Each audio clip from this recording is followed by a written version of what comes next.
qof iyo aragtidiisa qof iyo aragtidiisa waxa laga yaabaa dadku isku wada mid maahe niba inuu dhinaciga arkayo ama si ii arkayo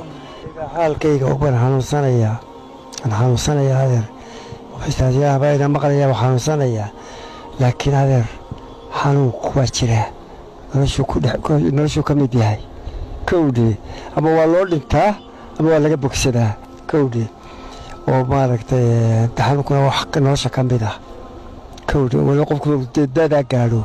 xanuun ma waayo kowdii laakiin tusbaxasan u sidana fasbir wama sabruka illa billah fasbir wama sabruka illa billah xaalad kastoo kugu timaada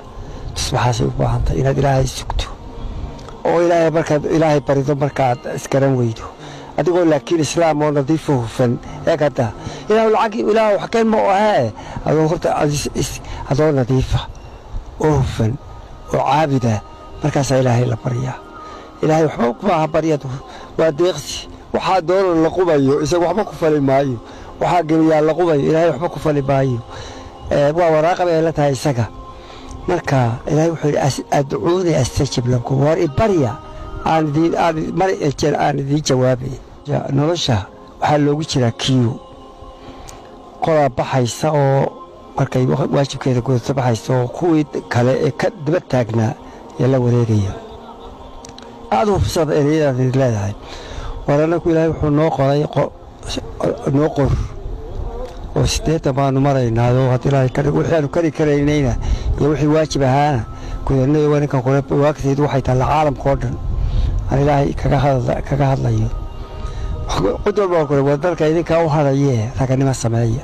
aqoon ku dhaqaaqa iyo ila taariikhaha iyo dadka iyo qowmiyadaha iyo deyle waa caalamka la iska dhex taagnay ummadaha jira kala reera oo kala qabaa'ila oo caynkaas marka dhalinyarada bashkarada idinka waa wax idin fudude waxa sameeysan dalka idinka la wareegaya idinka gacanta ku qabanaya raganimadii ku hantii lahaydeen Soomaaliya ku hantii ku meel mari lahaydeen kuwa idinka dambeeya ku simi lahaydeen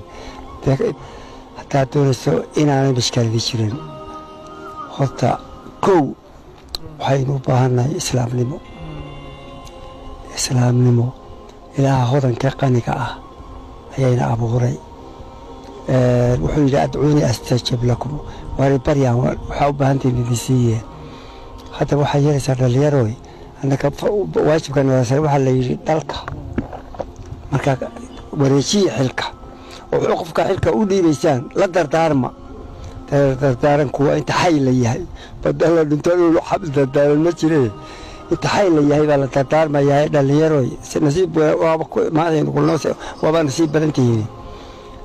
baladar inta dib u faaleeya